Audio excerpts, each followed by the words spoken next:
What's up, guys? This is your boy DZD, aka the Drink Kang, Purple World Entertainment, live from the Dungeon Palace Studios. Once again, thank you guys so much for tuning into the channel. We are moving up. The road to 5K is still continuing. Thank you guys for hitting that subscribe button. Thank you guys so much for dropping the likes and the comments. I really appreciate it. Shout out to all you guys that know this channel is not about me sipping coffee, and it's not about me taking you outside, and it's not about me showing you what cereal I'm eating. It's not about that. You're gonna always get some hot beats being made. You're gonna get some nice tips and tricks that you guys can use and benefit from.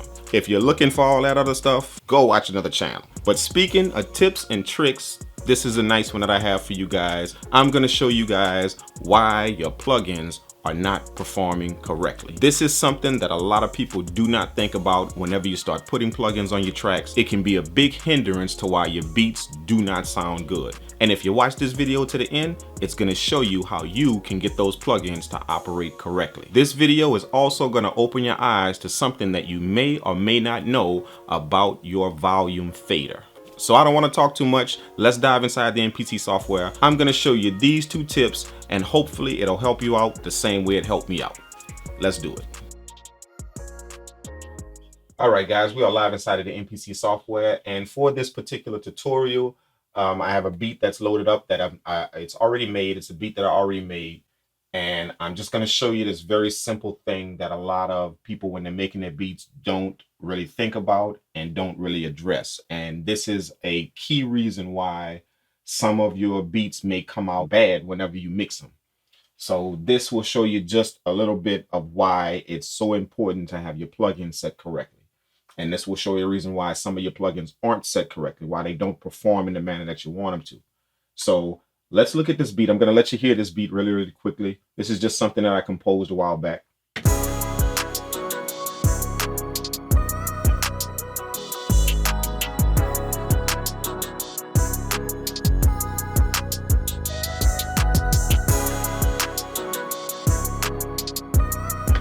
Really nice beat. And this is just for the purpose of this tutorial here. So check this out. I'm going to show you something very, very simple. Okay. Now, this beat is composed of this many tracks: the drum track, low sample, high sample, 808, piano chords, the vocal track, and a pad track on track 7. That's what the beat is consists of. So 7 tracks. We're just going to work with the drum track, but understand that this works with all of your tracks. We're just going to work with the drum track just so I can give you an idea of what I'm doing here. So we're going to solo the drum track. So now all you're going to hear is just the drums. Okay, now that we have the drums playing, we're going to need a utility plugin, some type of plugin to where you can see your meters. So for that, I'm going to pull up the Hornet utility plugin, the track utility plugin. Now, we're not going to worry about all of this stuff on the plugin. We're just going to focus on just the meter here. That's all we need to see. That's all you really need to have, some type of utility plugin to where you can see the meter very, very clearly in what it's doing. We can't focus on this volume meter right here. We have to focus on a meter that has the signal going through it. So let's play it and watch how this meter runs in red. It's running hot.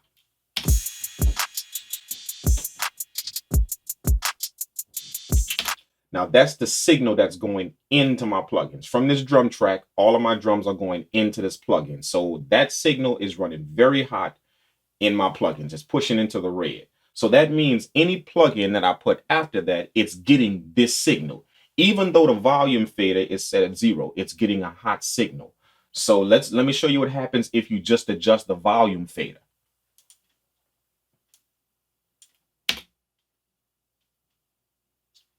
See, we took the volume fader down, so you can't hear any sound. This is up. And then as we lower it, the sound gets lower. So now you can't hear any sound. But if you notice the plugin, it's still receiving the hot signal. So that means that just because simply you're lowering the volume fader on your sounds, that doesn't mean that your plugins are set correctly. You still have a hot signal going through your plugins. So what happens is when you have a hot signal going through your plugins like this, your compressor may not perform the way that it's supposed to. Your EQ may not perform the way it's supposed to. Any plugins that you put on top of that track has this red signal that's going through it. And that will push the plugins to not show you the correct values or the correct signals that it's supposed to show you. So you want to fix this before you start putting plugins on your track to make sure anything you put on your track, any plugins, any compressors, any EQs, anything like that, that you have a nice signal that's going through them all. So let me show you how to do that. Let's close this. And then we're going to put the volume fader back to Unity. To do that, a shortcut, whenever you lower your volume faders and you want to put them back to 0, you just hold Alt and you click on the volume fader. It's going to set it right back to 0. So that's just a little shortcut for you guys that don't know. So now that we have that, now we're going to focus on getting that signal to be right. So I'm going to show you 2 ways that you can do this. The first way is by lowering your sounds on the track level, not the fader level. By track level, I mean going to Program Edit, and any one of these pads that I press, it's going to switch it right here. So if I press this kick drum, this is what the kick is showing, my kick drum. If I press this clap, it just switched it to my clap. So as I select these sounds in green, it's going to switch to my sample here. Now, this is the track level right here. This is the track level. This is this is your sound, and it's going through here, and then it's reaching your volume fader.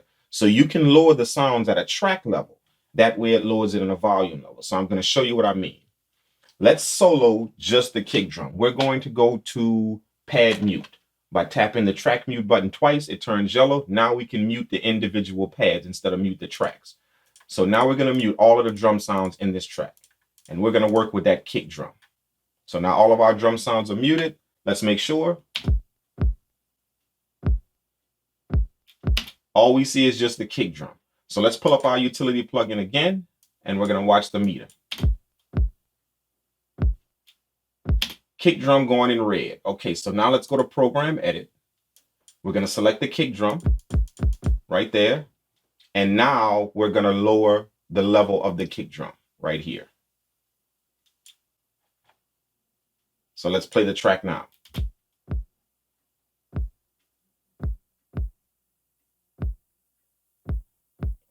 Do you see the difference in lowering the volume from the track level and lowering it from the actual fader level? I'm going to show you again. We're going to put this back all the way up to 127, and then we're going to lower the volume fader, and the signal is not going to change.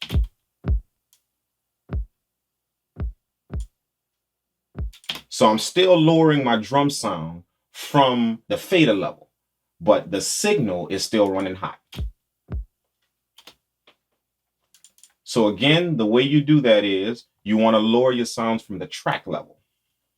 When you lower it here, now your signal is going to be okay.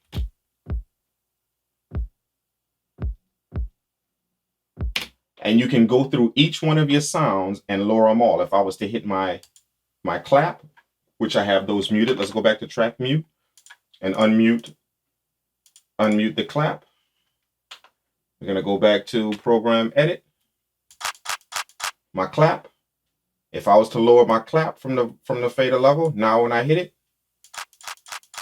so the object is to lower it and get it right in that yellow spot, that green to yellow spot. Get all your sounds right in that green to yellow spot. That way, anything else that you put on top of here, if you put a compressor or if you put an EQ or anything that you put, you have a correct signal that's going through your plugins and getting your plugins to perform in a manner to where they're supposed to perform in.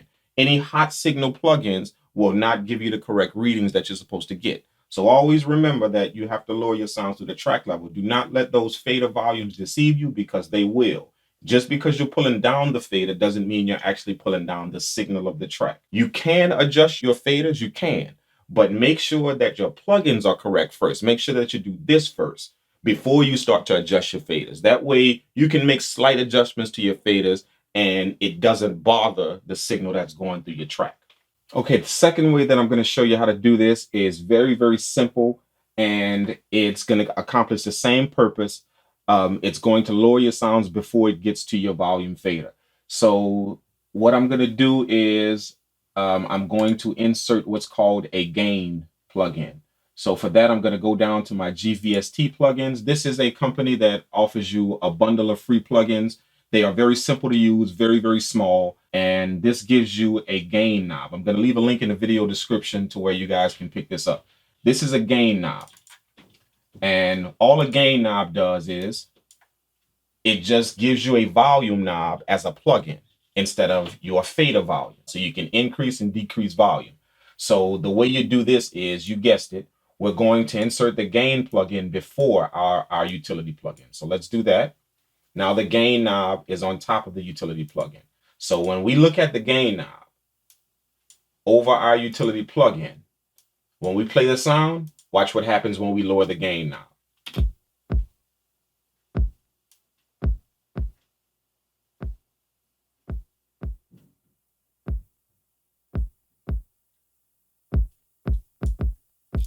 See, it's actually lowering the volume of the sound of the kick drum before it reaches our other plugins.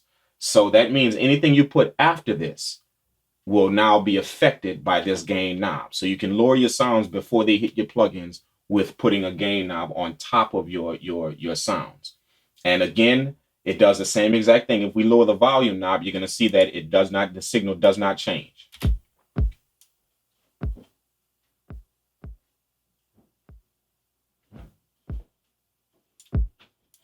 So this shows you that you have to make sure that you lower your signals. Use either of these two methods, whichever one you prefer, to lower your signal. That way, the level that's going into your plugins, they are not running hot and your plugins perform exactly how they're supposed to perform. Now, the difference between this method and the first method that we used is simply you're going to be using an extra slot of your MPC 4 plugins. You only get 4 right here, so you're going to be using one of those slots with a gain knob. So if you don't put that many plugins here, this is a perfect quick way to do it. You just pull up a plugin, pull up a gain plugin, throw it on there, lower your sounds. Perfect way to do it. If you do use all 4 of these effects for whatever reason, then it would be better for you to use the first method.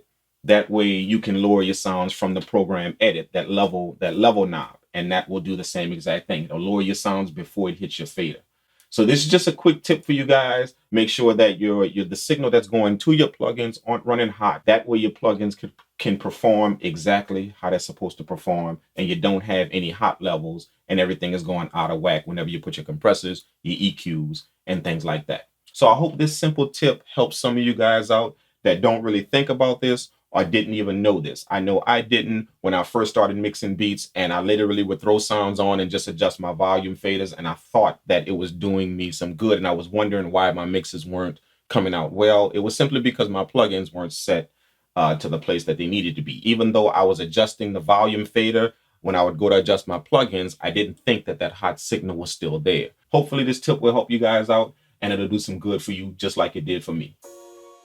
That concludes the video, guys. I hope that you guys saw exactly what the video was about. This was just showing you that your volume fader can be very misleading if you do not know the signal of how your plugins perform. Just make sure you lower your sounds on the track level instead of lowering your sounds on the volume fader level. That way, the signal that's pushing through your plugins will be at a nice level and you're able to control it better, and your plugins will operate exactly how you want them to. This does not only work for the MPC software, this works for whatever DAW that you are using. You can try it out in any DAW. As a matter of fact, I urge you to pull up your DAW and see if this exact same tip will work for you. Put a plugin on your track, lower the volume fader, and see if your signal is still pushing hot through your plugin. I can guarantee you, you'll be shocked. If these tips helped you out in any way, please, by all means, drop a thumbs up, drop me a comment below. Make sure you guys do that. It really helps to support the channel, and it really helps to put this video in front of the people that this will help. That does it for the video, guys. Make sure you guys take advantage of the live video help sessions that I have for you guys. It is a very awesome service. You get to learn more tricks and tips just like this. That way you can use it in your music production. And the good thing is you get to do it at your own pace, and you get to do it live with me on screen. Right now we have a 20% discount. So when you hit the link, all you have to do when you fill out the form, just drop in the code Kang20 and you will receive a 20% off discount of the hours you booked. That is my gift to you guys, just simply for supporting the live video help sessions. So thanks so much. Make sure you guys shoot me a follow on Instagram at the Drink Kang. If you have any questions, any comments, anything that you want to ask me, just shoot me a DM and I'll make sure to get back to you guys in a timely fashion. This is the kid DZD, aka the Drink Kang, live from the Dungeon Palace Studios, and I will check you guys in the next video. Peace out.